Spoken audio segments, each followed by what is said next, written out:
Podcast by Nisha ജോർജിന്റെ ഈ എപ്പിസോഡിലേക്ക് സ്വാഗതം. ഇന്ന് നമ്മളോടൊപ്പം എത്തിച്ചേർന്നിരിക്കുന്നത് മൈത്രേയനോടൊപ്പം നമ്മളുടെ അടുത്ത് സംവദിക്കാൻ ശ്രീ ആന്റണിയും എത്തിച്ചേർന്നിട്ടുണ്ട്. ഏവർക്കും സ്വാഗതം. Thank you so much for joining with me. Thank you Nisha. Antony. Thank you Maitreyan. നമുക്ക് ചരിത്രത്തിൽ നിന്നും തുടങ്ങിയാലോ എന്നൊരു ആഗ്രഹമാണ് തോന്നിയത്. കാരണം ചരിത്രത്തിൽ നമ്മൾ ഒരുപാട് മതങ്ങളും സാമ്രാജ്യങ്ങളും ഒക്കെ പേര് കേട്ടതൊക്കെ ഇന്ന് നമ്മൾ ഹിസ്റ്ററിയിൽ നിന്നാണല്ലോ വായിച്ചറിയുന്നത്. പല മതങ്ങളും പല സാമ്രാജ്യങ്ങളും പല രാജാക്കന്മാരും നാമാവശേഷമായി. പക്ഷെ ഇന്നിപ്പോ ഭൂമിയിലുള്ള പല മതങ്ങളും പല സാമ്രാജ്യങ്ങളും വീണ്ടും നാമാവശേഷമായി പോയി. നാളെ അത് നമുക്ക് ഹിസ്റ്ററി ബുക്കിൽ നിന്ന് പഠിക്കേണ്ടി വരുന്ന ഒരു അവസ്ഥയിലേക്ക് വരുമോ? എന്താണ് മൈത്രേയന്റെ ഒരു കാഴ്ചപ്പാട് പറഞ്ഞാൽ കൊള്ളാമായിരുന്നു. ലോകത്ത് മാറ്റങ്ങൾ നിരന്തരം നടക്കുന്നതാണ്. അതിനെ അനുസരിച്ചിട്ട് മാറാതിരിക്കുന്ന പ്രശ്നമേ ഇല്ല. അത് സംശയം നമുക്ക് വേണ്ട. അത് നമ്മളിപ്പോ യൂറോപ്പിലെ പള്ളികൾ നോക്കിയാൽ പോരെ അതിങ്ങനെ അടഞ്ഞു പോകുന്നത്. ഞാൻ അമേരിക്കയിലാണ് ഇപ്പൊ ഇരിക്കുന്നത്. ഇവിടുത്തെ ഒരുവിധമുള്ള റൂറലായിട്ടുള്ള പള്ളികളെല്ലാം പൂട്ടിപ്പോയി. അപ്പൊ അതിങ്ങനെ പൂട്ടിപ്പോകുമ്പോൾ ഇപ്പം നമ്മുടെ നാട്ടിലൊക്കെ ദാരിദ്ര്യമുള്ള നാടുകളിലെല്ലാം പള്ളികൾ ഉണ്ടാകും, ഇത് നിൽക്കുന്നുണ്ടാവും. പക്ഷെ നമ്മൾ ഇന്ന് കാണുന്ന നഗരവൽക്കരണം പോലുള്ള കാര്യങ്ങൾ എല്ലാ സ്ഥലങ്ങളിലും ഉണ്ടാകുന്ന സമയത്ത്, അതുപോലെ തന്നെ സോഷ്യൽ സെക്യൂരിറ്റി ഉണ്ടാകുന്ന സമയത്ത് ഒക്കെ ഇത്തരത്തിലുള്ള മനുഷ്യരുടെ തരത്തിലുള്ള ഒരു കളക്റ്റീവ് എന്ന് പറയുന്ന നിലവാരത്തിലുള്ള നീഡ്, കമ്മ്യൂണിറ്റി ഉണ്ടാക്കിയിട്ടുള്ള നീഡ് അതൊന്നും ഉണ്ടാകത്തില്ല. അപ്പൊ അതുകൊണ്ട് സ്വാഭാവികമായിട്ട് അത് മാറും, ഇല്ലാതായി പോവുകയും ചെയ്യും. അതേ സമയത്ത് ഇന്നുള്ളവർക്ക് പണ്ടുള്ളവരെക്കാളും കൂടുതൽ ആളുകളെ മീഡിയ ഉപയോഗിച്ചിട്ട് വേറെ തരത്തിലൊക്കെ പുതിയ ഭാഷ സംസാരിച്ചൊക്കെ നിലനിർത്താൻ കഴിയുന്നതുകൊണ്ട് നമ്മൾ സാധാരണ പെട്ടെന്ന് തീരും എന്ന് വിചാരിക്കുന്നവരെ തീരത്തില്ല. അതും അറിയണം. പിന്നെ ഈ റീപ്ലേസ് ചെയ്യുന്ന സിസ്റ്റം മനുഷ്യത്വപരമായിട്ടുള്ള സാധനങ്ങൾ അല്ലാതെ വരുന്ന ഒരു ഏരിയകൾ അതിനും ഉണ്ടാകാം. അപ്പൊ അതുകൊണ്ട് ആ സമയത്ത് അത്തരത്തിലുള്ള കൊച്ചു കൊച്ചു നീഡുകൾ മനുഷ്യരെ അഡ്രസ് ചെയ്യുന്ന സ്ഥലങ്ങൾ ഇപ്പോഴും ഈ നാട്ടിലൊക്കെ നമ്മൾക്ക് കാണാൻ പറ്റും. മാമോദിസ മുക്കാനും കല്യാണം കഴിക്കാനും അത് കഴിഞ്ഞ് മരിക്കാനും ഈ 3 സമയത്ത് മാത്രം പള്ളിയിൽ പോകുന്നവരായിട്ട് ലോക്കലായ ജനങ്ങളെല്ലാം മാറിപ്പോയിട്ടുണ്ട്. ഇവിടുത്തെ പള്ളികളെല്ലാം സംരക്ഷിച്ച് നിർത്തുന്നത് നമ്മുടെ നാട്ടിൽ നിന്നൊക്കെ വരുന്ന ആൾക്കാരെല്ലാവരും കൂടെ ചേർന്നിട്ട് ഫാസ്റ്റ് സഹിതം വന്നാണ് നടത്തുന്നത്. അപ്പൊ ഇതുമൊക്കെ അങ്ങോട്ടും ഇങ്ങോട്ടും ഈ തരത്തിൽ നിൽക്കുന്ന ഒരു പ്രദേശത്ത് അത് ഇല്ലാതായി പോകുമ്പോഴും പിടിച്ചു നിൽക്കുന്ന ഒത്തിരി മെക്കാനിസങ്ങൾ ഇന്ന് പണ്ടത്തെ പോലെ അല്ലാതെ മനുഷ്യർ കണ്ടുപിടിക്കുകയും ചെയ്യും. അതുമൊക്കെ അതിനകത്ത് നിൽക്കും. പിന്നെ എലക്ഷൻ എന്ന് പറയുന്ന സാധനത്തിനകത്ത് റിലീജിയണൽ റോൾ ഉണ്ടായിരിക്കുന്നത് ഒരു വോട്ട് ബാങ്ക് ആക്കി നിലനിർത്താൻ അവർക്ക് കഴിയും എന്നറിയുന്നത് കാരണം കൊണ്ട് അതൊരു പുതിയ പിറവിയാണ്. എല്ലാ സമൂഹത്തിനകത്ത് വോട്ട് ചെയ്യുന്നിടത്ത് ഒന്നിച്ച് എൻ ബ്ലോക്ക് ആൾക്കാരെ വോട്ടിന് സംഘടിപ്പിച്ചെടുക്കാനായിട്ട് അവർക്ക് കഴിയുമെന്ന് വന്നിട്ടുണ്ട്. അത് പ്രത്യേകിച്ചും പണം ഉണ്ടായി പോയിട്ടുള്ള റിലീജിയൻ എല്ലാം തന്നെ ആ പണം ഉപയോഗിച്ചിട്ട് ആൾക്കാർക്ക് ഇപ്പൊ ആശുപത്രി നടത്തുക, സ്കൂള് നടത്തുക, അതുപോലെ ഇങ്ങനെ പ്രയോജനമുള്ള കാര്യങ്ങളൊക്കെ ചെയ്തുകൊണ്ടിരിക്കുന്നുണ്ട്. അതിനോടൊപ്പം അതിങ്ങനെ തുടരും. അപ്പൊ ഇതെല്ലാം നിൽക്കുന്നുണ്ടാവും. നമ്മുടെ മനുഷ്യ ചരിത്രമൊക്കെ നമ്മൾ പറയുമ്പോൾ നമ്മളിപ്പോഴും നമ്മുടെ ജീവിതത്തിനകത്ത് കാണണമെന്ന് ആഗ്രഹിച്ചിട്ടാണ് ആൾക്കാർ ഈ വിഷയങ്ങളെല്ലാം സംസാരിക്കാറുള്ളത്. അതുകൊണ്ടാണ് ഇതൊക്കെ മനസ്സിലാകാതെ പോകുന്നത്. അതേസമയത്ത് ലോങ് ടൈം ആയിട്ട് ഇത്തരത്തിലുള്ള ഒരു സാധനത്തിന് നിൽക്കാൻ കഴിയില്ല. അതേ സമയത്ത് രാജ്യബോധം അത് ഇതിന് പകരമായിട്ട് വലിയ ശക്തിയായിട്ട് വന്ന് രാജ്യസ്നേഹം വന്ന് നിൽക്കും. അത് ഇതുപോലെ തന്നെ പ്രശ്നം ഉണ്ടാക്കുന്ന സാധനമാണ്. പക്ഷെ അത് ഇന്ന് നമുക്ക് കാണാൻ ട്രേഡും ബിസിനസ്സും ഒക്കെ കൊണ്ട് അതിന് ബലം കുറഞ്ഞേ പറ്റൂ. കാര്യമുണ്ട് മറ്റു രാജ്യങ്ങളിലെ സാധനം കൊടുക്കണമെന്ന് വിചാരിച്ചിട്ട് തന്നെയാണ് നമ്മൾ ഓരോന്നും ഉണ്ടാക്കുന്നത്. അല്ലാതെ അതാത് രാജ്യത്തുള്ള ജനങ്ങൾക്ക് വേണ്ടി കൊടുക്കുന്നതിന് വേണ്ടി ഒന്നും ആലോചിച്ചിട്ടല്ല ഇന്ന് ചെയ്യുന്നത്. അതുകൊണ്ട് അപ്പുറത്തെ രാജ്യത്തുള്ള ജനങ്ങളെ നിലനിർത്തേണ്ട ആവശ്യം എല്ലാ കൊമേഴ്സ് ചെയ്യുന്നവരും ബിസിനസ് ചെയ്യുന്നവർക്കും ആവശ്യമാണ്. അപ്പൊ അതുകൊണ്ട് തന്നെ പഴയ കാലത്തുണ്ടായിരുന്ന യുദ്ധം ഒക്കെ അതുപോലെ തുടരാനൊക്കത്തില്ല. ഇപ്പൊ തന്നെ നമുക്ക് നോക്കിയാൽ മതി, പെട്ടെന്നാണ് യുദ്ധങ്ങളൊക്കെ തീരുന്നത്. മറ്റേ 4-5 വർഷമൊക്കെ നീണ്ടുപോകുന്ന യുദ്ധങ്ങളൊക്കെ ആയിരുന്നു ഉണ്ടായിരുന്നത്. ആ നിലവാരത്തിലൊന്നും ഇനി ഉണ്ടാകത്തില്ല എന്നൊക്കെ നമ്മൾ അറിയേണ്ടത്. പക്ഷെ എല്ലാവരും ആലോചിക്കുന്നത് എന്റെ ജീവിതത്തിനകത്ത് മാറി എന്താ കാണാത്ത എന്നെ കൊണ്ടൊന്നും നടക്കത്തില്ല എന്ന് പറയുന്ന ഒരു യുക്തി മനുഷ്യർ പറയും. അതിന് പിന്നെ നമുക്ക് അങ്ങനത്തെ ഉത്തരങ്ങൾ പറയാനും ഒക്കത്തില്ല. ആർക്കെങ്കിലും പറയാൻ പറ്റും? തീർച്ചയായും. ആന്റണി, ആ ഒരു ക്വസ്റ്റ്യൻ പറഞ്ഞില്ലായിരുന്നു ഇപ്പം നേരത്തെ ചോദിച്ച ക്വസ്റ്റ്യൻ. ഇപ്പം മൈത്രേയൻ പറഞ്ഞതിന്റെ വെളിച്ചത്തിൽ ഞാൻ ഒരു കാര്യം, അതായത് ആരാധനാലയങ്ങൾ എന്താ ഇവിടെ നിന്ന് പോകുന്നു എന്നുള്ള ഒരു ക്വസ്റ്റ്യൻ ആന്റണി അവിടെ ഉന്നയിച്ചല്ലോ. അപ്പൊ അതിനോടൊപ്പം തന്നെ വേറൊരു കാര്യം, അടുത്തിടയ്ക്ക് നമ്മളുടെ കുറച്ച് സുഹൃത്തുക്കൾ പറയുണ്ടായി, ഞങ്ങൾ ക്ലബിങ്ങിന് പോകുന്നതിന് പകരം ഞങ്ങൾ പള്ളിയിൽ വീക്കെൻഡൊക്കെ ഒന്ന് പോയി ഒന്ന് എല്ലാവരുമായിട്ടൊന്ന് ഒരു ക്ലബിങ് ഹബ്ബായിട്ട് മാത്രമാണ് അതിനെ കണക്കാക്കുന്നത് എന്നുള്ള ഒരു കമന്റ് ആണ് അവർ പറഞ്ഞത്. അല്ലെ, അത് സത്യമാണ്. അത് ആ, നമ്മൾ മനസ്സിലാക്കാനുള്ളത്, ആ പറയുന്നതിൽ മുഴുവൻ നമ്മളെ പോലുള്ള നമ്മൾ മൂന്നാം ലോക രാജ്യം എന്ന് വിളിക്കുന്ന വിഭാഗത്തിൽ നിന്ന് ചെല്ലുന്നവരാണ്. അവർക്കൊരു കമ്മ്യൂണിറ്റി ഉണ്ടാക്കിയെടുക്കാനായിട്ട് നമ്മളിപ്പോ എന്താ പറയണ്ടേ, അതാത് രാജ്യത്തിനകത്ത് മറ്റൊരു സ്പേസ് ഇല്ലാത്തത് കൊണ്ടാണ് അത് വരുന്നത്. സ്വന്തം ഭാഷ സംസാരിക്കണം എന്ന് ആഗ്രഹിക്കുന്നുണ്ട് ആൾക്കാരെ ഒന്നിച്ചു കൂടാനായിട്ട് കണ്ടെത്താൻ പറ്റുന്ന ഒരു മെക്കാനിസം ആയിട്ടൊക്കെ അത് നിൽക്കും. ഈ ഭാഷയൊക്കെ, സ്വന്തം ഭാഷ നമ്മളിപ്പോ ഒരു പഠിച്ചു വന്ന് സംസാരിച്ചുകൊണ്ടിരിക്കുന്ന ഭാഷയിൽ നിന്ന് മാറി ഒരു ഭാഷയിലോട്ട് കംപ്ലീറ്റ് ഇമോഷണൽ ആയിട്ടൊക്കെ സംസാരിക്കാൻ ബുദ്ധിമുട്ടാണ്. ഉം, അപ്പം അതുകൊണ്ട് ആളുകൾ അങ്ങനെ ഭാഷയുടെ ഗ്രൂപ്പാണ് ശരിക്കും പറഞ്ഞാൽ, അല്ലാതെ റിലീജിയസ് ഗ്രൂപ്പ് എന്ന് പോലും അല്ല. ഉം, ഉം, ആളുകൾ പള്ളിയിലൊന്നും കയറുന്നുണ്ട്, അതിൽ തന്നെ പുറത്തൊക്കെ കറങ്ങി നിൽക്കുന്നുണ്ടാവും. അതിനകത്ത് തന്നെ നമുക്കൊരു ഡിവിഷൻ ഓഫ് ലേബർ പോലെ നമുക്ക് കാണാൻ പറ്റും. സ്ത്രീകളെല്ലാത്തിരിക്കും, പുരുഷന്മാരെല്ലാം പുറത്തിരിക്കും എന്നുള്ള കാര്യവും നമുക്ക് കാണാൻ പറ്റും. ആ, ആ, എന്നിട്ട് അവരുടെ മക്കളെല്ലാവരും കൂടെ ഓടി നടന്നിട്ട് ഈ മലയാള ഭാഷയിൽ സംസാരിക്കാനോ അല്ലെന്നുണ്ടെങ്കിൽ ഏത് പ്രാദേശിക ഭാഷ നമ്മൾ എവിടുന്നാണോ ഉണ്ടായത് അത് പറയാനായിട്ട്, അത് ഏത് രാജ്യത്തിനകത്തും അത്തരത്തിലുള്ള പ്രോസസ്സുകൾ കാണും. ഉം, ഉം, പക്ഷെ ഇതൊക്കെ തന്നെ നമ്മൾക്ക് കാണുമ്പോൾ തന്നെയും നമ്മുടെ ഭാഷയിൽ സംസാരിക്കുന്ന ഒരു മക്കള് കൊച്ചു കുട്ടികളാണെന്നുണ്ടെങ്കിൽ അവരതങ്ങ് വിട്ടുകളയും. ഉം, ഉം, അതുകൊണ്ട് നമ്മൾ എത്ര നിർബന്ധിച്ചാലും അത് നിൽക്കത്തുമില്ല. അത് കഴിഞ്ഞിട്ട് അടുത്ത തലമുറയാണ് അവരുണ്ടാകുന്ന സമയത്ത് അവര് മലയാളികൾ പോലും അല്ലാതായി പോവുക. അല്ലെന്നുണ്ടെങ്കിൽ ഏത് രാജ്യത്തു നിന്ന് വന്നോ, ഫിലിപ്പീൻസിൽ നിന്ന് വന്നവരോ അല്ലെന്നുണ്ടെങ്കിൽ ഇന്തോനേഷ്യയിൽ നിന്ന് വന്നവരായാലും ആ, ഇതുപോലുള്ള രാജ്യങ്ങളിനകത്ത് നിന്ന് വരുന്ന ജനങ്ങളുടെ ഭാഷയെ അവർ പറഞ്ഞുകൊണ്ട് നിൽക്കത്തില്ല. അവിടുത്തെ സ്കൂളിനകത്ത് ഭാഷയിലേക്ക് അവരങ്ങ് ഷിഫ്റ്റ് ചെയ്തു പോകും. ഉം, ഉം, ഉം. അപ്പൊ പ്രായമായവരുടെ കളക്ടിവിറ്റി ആയിട്ട് മാത്രം ഈ അമ്പലവും പള്ളിയും എല്ലാം നിൽക്കും. അതിനെ റിജുവിനേറ്റ് ചെയ്ത് നിൽക്കണമെന്നുണ്ടെങ്കിൽ രാഷ്ട്രീയമായിട്ട് ഇലക്ഷൻ വോട്ട് കൊടുക്കുന്നതിനടുത്തിൽ ഗ്രൂപ്പിനെ പിടിക്കാൻ പറ്റുന്ന തരത്തിലുള്ള സാധനം ഉണ്ടെങ്കിൽ നിൽക്കും. അതാണ് കുറച്ചുകൂടെ നീളുന്ന ഒരു കാര്യം. ഇടയ്ക്ക് മൈത്രേയൻ പറഞ്ഞിരുന്നല്ലോ, നമ്മളെ ഭരിക്കുന്നത് 21 മരക്കഴുതകളാണ് കേരളത്തിലെന്ന് പറഞ്ഞായിരുന്നല്ലോ. ഒരു ചർച്ചയിൽ ഞാനത് കേട്ടിരുന്നു. അപ്പോൾ അതിനെ ചിന്തിച്ചു നോക്കുമ്പോൾ ജനാധിപത്യത്തില് പൗരൻ ജനപ്രതിനിധിക്ക് മുകളിലാണെന്നുള്ള നഗ്നസത്യം നമ്മൾ എല്ലാവരും മറന്നുപോവുകയാണ്. പക്ഷെ നമ്മൾ ഓർക്കേണ്ട ഒരൊറ്റ കാര്യം അതാണല്ലോ, പൗരൻ ജനപ്രതിനിധിക്ക് മുകളിലാണ്. പക്ഷെ സാധാരണ ഇവർ വോട്ട് മേടിക്കാൻ വരുമ്പോൾ നമ്മുടെ കൈകൂപ്പി വോട്ടൊക്കെ മേടിക്കും. വോട്ട് മേടിച്ച് ജയിച്ചു കഴിഞ്ഞാലോ തിരിച്ച് നമ്മൾ ഇവരെ കാണുമ്പോൾ കൈകൂപ്പേണ്ട ഒരു അവസ്ഥയിലേക്കല്ലേ നമ്മൾ പോയിക്കൊണ്ടിരിക്കുന്നത്. നമ്മുടെ നാട്ടിൽ സ്വജനപക്ഷപാതവും സ്വന്തം ജനങ്ങളെ തിരികെ കെട്ടലും ഒക്കെയാണല്ലോ നടക്കുന്നത്. അപ്പൊ ഇതിനൊക്കെ നമ്മൾ സാമൂഹ്യ പ്രവർത്തകർ എന്ന നിലയിൽ മൈത്രേനും അതിൻ്റെ അകത്തൊരു പങ്കുണ്ട്. ഇത് ജനാധിപത്യ ബോധം എന്താണെന്ന് നമ്മുടെ ജനങ്ങളിലേക്ക് എത്തിക്കുക എന്നുള്ളത്. അതിനെങ്ങനെ എന്ത് കാഴ്ചപ്പാടാണ് മൈത്രേന് നമ്മളോട് പറയാനുള്ളത്? ഞാന് ഈ ആളുകളെ അനാവശ്യമായി ഈ ജനപ്രതിനിധികളെ ബഹുമാനിക്കുന്നതുകൊണ്ട് ഒരിച്ചിരി വിഗ്രഹഭഞ്ജനം എന്നുള്ള നിലവാരത്തിലാണ് ഈ മരക്കഴുതയെന്ന്. അല്ലാതെ അവരെല്ലാവരും മണ്ടന്മാരായതുകൊണ്ടോ കഴുതകളായതുകൊണ്ടോ പറയുന്നതല്ലെന്നൊക്കെ അറിയണം കേട്ടോ. തീർച്ചയായും അല്ലാതെ നമ്മളിപ്പോ എന്നെയോ നിങ്ങളെയോ എലക്ട് ചെയ്താലും അവിടെ തന്നെ ഇരിക്കത്തുള്ളൂ, അതുപോലെ തന്നെ ആയിരിക്കും പെരുമാറുന്നതെന്ന് മറക്കണ്ട. അത് ആ സിസ്റ്റം ആണെന്ന് അറിയേണ്ടതുണ്ട്. അവര് വ്യക്തിഗതമായി മോശമാകുന്നതുകൊണ്ട് മാത്രമല്ല, നമ്മള് നിങ്ങളൊരു ഹെറാർക്കിക്കൽ സിസ്റ്റത്തിനകത്താണ് നിങ്ങളെ എലക്ട് ചെയ്തെത്തിയാലും, ഹെറാർക്കിക്കൽ സിസ്റ്റത്തിനകത്താണ് നിങ്ങൾ എത്തുന്നതെങ്കിൽ നിങ്ങൾക്ക് അതിനനുസരിച്ചേ പെരുമാറാൻ പറ്റുള്ളൂ. അപ്പോഴാണ് ഈ പ്രോട്ടോകോൾ എന്ന് നമ്മളൊക്കെ പറയുന്ന സാധനങ്ങളൊക്കെ നിൽക്കുന്നത്. ഇപ്പോഴും ബ്രിട്ടീഷുകാർക്ക് പകരം ഇന്ത്യക്കാരെ ഭരിക്കുന്നതാണ് നമ്മൾ ഇന്ത്യയെ കാണുന്നത്. അല്ല, ഇന്ത്യയിലെ ജനാധിപത്യം ആരംഭിക്കേണ്ടതുണ്ട്. ആരംഭിച്ചു എന്ന് തെറ്റിദ്ധരിക്കാതിരുന്നാൽ മതി. അതുകൊണ്ടാണത്. അപ്പൊ നമ്മൾ വീണ്ടും ഞാൻ പറയുമ്പോൾ ഈ മാറ്റം എന്നൊക്കെ പറയുന്നത് കുറെ തലമുറകൾ കൊണ്ട് സംഭവിക്കേണ്ട കാര്യങ്ങളാണെന്നും അതിനുള്ള ഇവര് പറയുന്ന പോലെ ഭൗതിക സാഹചര്യം ഒരു കണ്ടുണ്ട്. അത് ഒരുങ്ങാതിരിക്കുന്നതിന് തടസ്സമായി നിൽക്കുന്ന സിസ്റ്റംസ് ആണ് നിലനിൽക്കുന്നത്.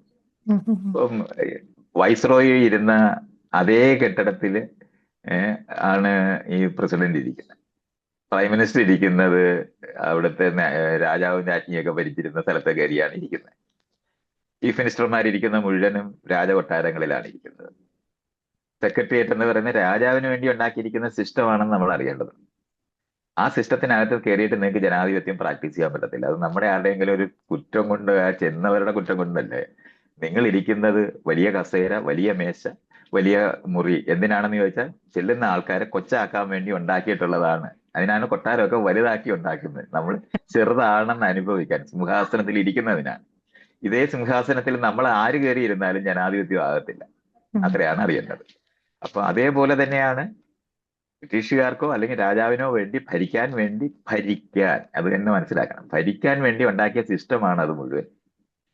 1947 അല്ലെങ്കിൽ 1950 ഭരണഘടന ഡിക്ലെയർ ചെയ്യുന്ന ദിവസം ജനുവരി 26 ശേഷമുള്ള ദിവസവും അവിടെ ഇരിക്കുന്ന ആരുടെയെങ്കിലും ജീവിതത്തിനകത്ത് ക്വാളിറ്റേറ്റീവ് ആയിട്ട് സ്വാതന്ത്ര്യം വന്ന ഒരു കാലത്ത് അനുഭവിച്ചിട്ടേ ഇല്ല.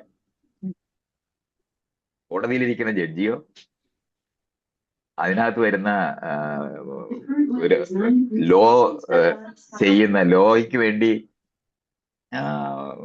ചെല്ലുന്ന ആളിനോ അല്ലെന്നുണ്ടെങ്കിൽ പോലീസ് സ്റ്റേഷനിൽ ചെല്ലുന്ന ഒരു ക്ലയന്റിനോ അതിനകത്തിരിക്കുന്ന ആൾക്കാർക്കോ അല്ലെങ്കിൽ ഒരു വില്ലേജ് ഓഫീസിലിരിക്കുന്ന വില്ലേജ് ഓഫീസർക്കോ അതിനകത്ത് കാര്യങ്ങൾ തേടി ചെല്ലുന്ന കക്ഷിക്കോ ഒന്നും തന്നെയും ഒരു വ്യത്യാസവും ഈ പറയുന്ന 1950 ജനുവരി 26 ശേഷം ഉണ്ടായിട്ടില്ല. ഒരു വ്യത്യാസവും അനുഭവിച്ചിട്ടില്ല. അന്നത്തെ പോലെ തന്നെയാണ് പിറ്റേന്ന്. ഞാൻ തലേ ദിവസം എങ്ങനെയാണോ ഭരിച്ചിരുന്നത് പോലെയാണ് ഈ ഭരണം ഇപ്പോഴും നടത്തിക്കൊണ്ടിരിക്കുന്നത്. അവിടെയാണ് നമ്മൾ ഈ എലക്ട് ചെയ്ത് വിട്ടത് കൊണ്ട് ജനാധിപത്യമാണെന്ന് തെറ്റിദ്ധരിക്കുന്നു എന്നുള്ളതാണ് പ്രശ്നം. എന്നിട്ട് ഇതിന് മാറ്റം വരുത്താനായിട്ട് നമുക്ക് ലോക്കൽ ഗവൺമെന്റുകൾ വേണം എന്ന് കണ്ടെത്തിയിട്ട് ത്രിതല പഞ്ചായത്ത് ഉണ്ടാക്കാനൊക്കെ ശ്രമിച്ചിട്ടുണ്ട്. പക്ഷെ അതൊക്കെ അവിടെ അറ്റത്ത് വെച്ചിരിക്കുന്നവരിയ്ക്കുകയാണ്. ത്രിതല പഞ്ചായത്ത് എന്ന് പറയുന്നത് നമുക്ക് സത്യത്തിൽ ആർക്കും ഒന്നും അറിഞ്ഞുകൂടാ. അവിടെ ഇപ്പോഴും വില്ലേജ് ഓഫീസുണ്ട്, തഹസിൽദാരുടെ ഓഫീസുണ്ട്, കളക്ടറേറ്റ് ഉണ്ട്. എന്നുവെച്ചാൽ സമാന്തര ഭരണത്തിന് ബ്രിട്ടീഷുകാർ ഭരിക്കാൻ വേണ്ടി അവരുണ്ടാക്കിയതാണ് അതൊക്കെ. അതൊക്കെ നമ്മൾ വെച്ചുകൊണ്ട് നമ്മൾ ഈ പറയുന്ന നിലവാരത്തിൽ ഒരിക്കലും ഈ ജനാധിപത്യപരമായിട്ടുള്ള ഒരു സമീപന രീതി ഉണ്ടാകത്തില്ല. അതേപോലെ തന്നെ ഈ ചെല്ലുന്ന കക്ഷി, ഇപ്പൊ ഞാൻ അവിടെ ചെല്ലുന്നു, എനിക്ക് അവരുടെ സർവീസ് നല്ലതല്ല എന്ന് രേഖപ്പെടുത്താനുള്ള ഒരു മെക്കാനിസം ഇല്ല. ഇപ്പൊ നമ്മളൊരു ഊബറുകാരന് പോലും അയാളെ നല്ല ഡ്രൈവർ ആണോ എന്ന് രേഖപ്പെടുത്താൻ ഒരു സാധനം വേണ്ടേ? ഇതുപോലുള്ള സിസ്റ്റംസ് ഒന്നും തന്നെ നമ്മൾ ഡെവലപ്പ് ചെയ്യാതെ ജനാധിപത്യം വരും എന്ന് ഞാൻ മന്ന മേളിൽ നിന്ന് വീഴുന്നത് പോലെ വരും ആൾക്കാർ വിചാരിക്കുന്നത്. ഇതൊരു സിസ്റ്റമാണെന്ന് അറിയേണ്ടത്. അതിന് വളരെ ഫോർമലായിട്ടുള്ള സിസ്റ്റംസ് ഉണ്ടാക്കേണ്ടതുണ്ട്. ഈ പഞ്ചായത്തിനകത്തെ ജനസഭയ്ക്കകത്ത് പോയ ഒരാള് പോലും സത്യത്തിലില്ല. നമ്മുടെ ക്ലാസ് റൂംസിനകത്ത് ജനാധിപത്യം പഠിപ്പിക്കുന്നില്ല. അവിടെ ബ്രിട്ടീഷുകാർ പഠിപ്പിക്കുന്ന കാലത്തുണ്ടായിരുന്ന ക്ലാസ് റൂമാണുള്ളത്. മുന്നിലും പുറയിലും ഒക്കെ ബെഞ്ചിട്ട്. ഈ ഇടയ്ക്ക് ഞാനിങ്ങനെ പറ്റുന്ന പറയാൻ തുടങ്ങിയിട്ട് ഇപ്പം വൃത്തത്തിലൊക്കെ ഇരിക്കാനൊക്കെ ശ്രമിച്ചിട്ടേ ഉള്ളൂ. സിലബസ് ഒക്കെ ഈ പഴഞ്ചൻ സാധനങ്ങൾ തന്നെയാണ് ഈ ചെയ്തുകൊണ്ടിരിക്കുന്നത്. ക്ലാസ് റൂം തന്നെ ഈ നിലവാരത്തിൽ ആവശ്യമില്ല എന്നുള്ളിടത്താണ് ഇന്ന് വിദ്യാഭ്യാസം നിൽക്കുന്നത്. ഇതൊന്നും തന്നെ കടന്നു വന്നിട്ടില്ലാത്ത ആ ഏരിയ തൊടാതാണ് നമ്മൾ ഈ ജനാധിപത്യം വർക്ക് ചെയ്യുമെന്ന് വിചാരിക്കുന്നത്. ഇപ്പൊ നമ്മൾ ഉണ്ടാക്കുന്ന വീടുകൾ വെറുതെ നോക്കിയാൽ മതി. നമ്മൾ ഉണ്ടാക്കുന്ന വീടുകളിനകത്ത് സ്ത്രീകൾ പുറവശത്തൂടെ കയറി വരാനും ജോലി ചെയ്യുന്നവർ പുറകെ കൂടെ കയറി വരുന്നതിന് വേണ്ടി ഡിസൈൻ ചെയ്തതിന് ശേഷം ജനാധിപത്യപരമായിട്ട് എങ്ങനെ പെരുമാറും നിങ്ങൾ തന്നെ ആലോചിക്കും. മെയ്ഡ് കടന്നു വരാനുള്ള വഴി ഉണ്ടാക്കുന്ന മോഡേൺ ബിൽഡിങ്ങുകളാണുള്ളത്. അത് വിവേചനമാണെന്ന് പോലും അറിഞ്ഞൂടാ.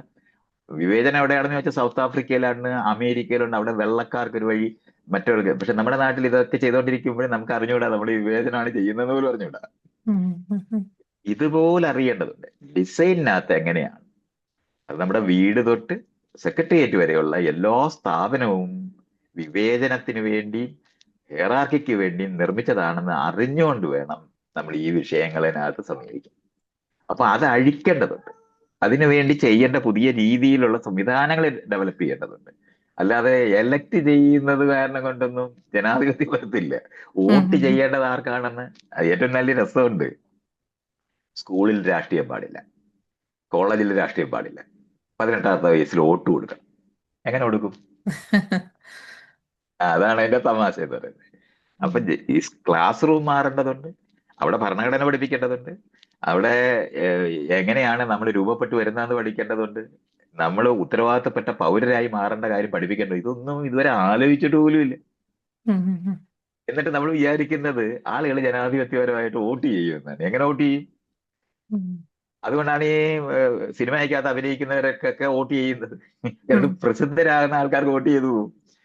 അല്ല, ഈ മാറ്റം എന്ന് പറഞ്ഞില്ലായിരുന്നു, മാറ്റം ആവശ്യമാണ്, അനിവാര്യമാണെന്ന് പറഞ്ഞു. നേരത്തെ ഇത് മാറ്റം അനിവാര്യമാണെന്നല്ല പറയുന്നത്. ആഹാ. മാറ്റം അനിവാര്യമായി നടക്കുന്നതാണെന്നാണ് മനസ്സിലാക്കേണ്ടത്. ഓക്കെ. പക്ഷെ അപ്പൊ അത് അതിന്റെ അകത്ത് ഒരു പെർപ്പച്വേറ്റ് ക്വസ്റ്റ്യൻ ചെയ്യാൻ ഉണ്ടായിരുന്നത് ഇതായിരുന്നു. മനുഷ്യര് അതാണ് മനുഷ്യര് പെർപ്പച്വേറ്റ് ചെയ്യുന്ന മേഖലയെ പറ്റിയാണ് ഞാൻ ഈ പറയുന്നത്. ആ, നമ്മൾ അതിന്റെ അകത്ത് ഇപ്പോഴത്തെ മാറ്റം യങ്ങർ ജനറേഷൻ ഇവര് ഇപ്പൊ മൈഗ്രേഷൻ നമ്മുടെ നാട്ടിൽ നിന്നുള്ള ഒരു ഇത് വരുന്നുണ്ട് കൂടുതലായിട്ട്. അപ്പൊ അതും ഇതും തമ്മിൽ എന്തെങ്കിലും ഒരു ഇത് വരുമോ, ആ ഒരു ഡിലേ ഇൻ പറഞ്ഞ പ്രോസസ് എന്നുള്ള രീതിയിൽ? ഞാൻ പറഞ്ഞാൽ മൈഗ്രേഷൻ എന്ന് പറയുന്നത് മനുഷ്യര് ആഫ്രിക്കയിൽ നിന്ന് ഇറങ്ങിയപ്പോ തൊട്ട് നടക്കുന്ന ഒരു കാര്യമാണ്. ഇതൊക്കെ നമ്മളിങ്ങനെ എന്തോ ഇപ്പൊ സംഭവിക്കുന്ന ചില കാര്യം പോലൊക്കെ ഇങ്ങനെ ആൾക്കാർ പറയുമ്പോൾ, ഞാനൊക്കെ പഠിക്കുന്ന സമയത്ത് ഈ മൈഗ്രേഷനെ പറഞ്ഞിരുന്ന ബ്രെയിൻ ഡ്രെയിൻ എന്നായിരുന്നു.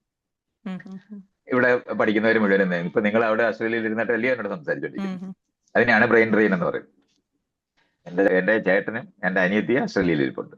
ഉം, അതിനെയാണ് ബ്രെയിൻ ഡ്രെയിൻ എന്ന് പറയുന്നത്. ഇത് നമ്മളെ മനസ്സിലാക്കേണ്ടതുണ്ട്. നമ്മൾ പോകുന്ന സമയത്ത് മൈഗ്രേഷൻ ആണെന്ന് തോന്നത്തില്ല, കാരണം അത് ഒറ്റയ്ക്ക് നമ്മൾ പോകുന്നു മാത്രമാണ്. ഉം, ഇത് എല്ലാ ആൾക്കാരും എല്ലാ സമയത്തും എല്ലായിടത്തും ചെയ്യുന്നതാണ്. അത് ഇത് മലയാളി ചെയ്യുന്ന കാര്യമൊന്നുമല്ല, കേരളത്തിൽ നടക്കുന്ന കാര്യമല്ല. ഇന്ത്യയിലെ ഏറ്റവും കൂടുതൽ ആൾക്കാർ കേരളത്തിന് പുറത്തേക്ക് അല്ല ഇന്ത്യക്ക് പുറത്തേക്ക് പോയിരിക്കുന്നത് ഇന്നിപ്പോ ആന്ധ്രാപ്രദേശിൽ നിന്നാണ്. ഏറ്റവും കൂടുതൽ പേര് ഈ അമേരിക്കയിലാണ് വന്നിട്ടുള്ളത്. അതുപോലെ തന്നെ പണമുള്ളവരായിരിക്കുന്നവര് ഏറ്റവും കൂടുതൽ പോയിരിക്കുന്നത് ഗുജറാത്തിൽ നിന്നാണ്. അവർ മുഴുവൻ അമേരിക്കയിലേക്ക് കുടിയേറിയിട്ടുണ്ട്. അപ്പൊ ഇതൊക്കെ ചെയ്യുന്ന പറഞ്ഞാൽ ആളുകള് മൈഗ്രേറ്റ്. ഇപ്പൊ പണ്ട് കാലത്ത് മലേഷ്യ പോവുക, ഉം, കൊളംബിൽ പോവുക, അത് കഴിഞ്ഞിട്ട് യൂറോപ്പിൽ പോവുക, അത് കഴിഞ്ഞിട്ട് അമേരിക്ക പോവുക, ഇതൊക്കെ ചെയ്തുകൊണ്ടേയിരിക്കുന്നതാണ്. ഉം, അല്ലാതെ ഇതൊരു പുതിയ ഫിനോമിന. ഇതൊക്കെ ഇങ്ങനെ ഈ ന്യൂസിനകത്ത് എന്തോ ഇപ്പോഴത്തെ ഒരു ഭരണ സംവിധാനത്തിന്റെ പ്രശ്നം കൊണ്ടുണ്ടാകുന്നതാണെന്ന് വരുത്തുന്നതിന് വേണ്ടി പറയുന്നു എന്നുള്ളതല്ലാതെ, പത്തനംതിട്ടയിലെങ്ങ് ഒരൊറ്റ വീട്ടിൽ ആളില്ലാതായിട്ട് ഏതാണ്ട് ഒരു 20 വർഷമായി. ഇതൊക്കെ നമ്മൾ ഇങ്ങനെ അറിയേണ്ടതുണ്ട്. അതൊക്കെ ഇങ്ങനെ ആളുകളത് പറയുമ്പോൾ, മൈഗ്രേഷൻ നടക്കുക എന്ന് പറയുന്നത് എല്ലാ സ്ഥലങ്ങളിലും നടക്കും, എല്ലാ രാജ്യങ്ങളിലും നടക്കും. എവിടെയാണോ പുതിയ പാസ്റ്റേഴ്സ് നോക്കി മനുഷ്യർ പോവുക എന്ന് പറയുന്നത് ദാരിദ്ര്യം കൊണ്ട് മാത്രമൊന്നുമല്ല. മെച്ചപ്പെട്ട ജീവിത സൗകര്യം ഉണ്ടാകുന്ന എവിടേക്കും മനുഷ്യർ പോകും. നമ്മള് ഗ്രാമത്തിൽ നിന്ന് നഗരത്തിലേക്ക് പോകുന്നതാണ് മൈഗ്രേഷൻ. ഉം, അല്ല രാജ്യാതിർത്തി വിടുമ്പോൾ മാത്രമല്ല. വടക്കേ ഇന്ത്യയിലെ എല്ലാ നഗരത്തിനകത്തും മലയാളികൾ എല്ലാവരും കൂടെ താമസിക്കുന്ന സ്ട്രീറ്റുകളില്ലേ.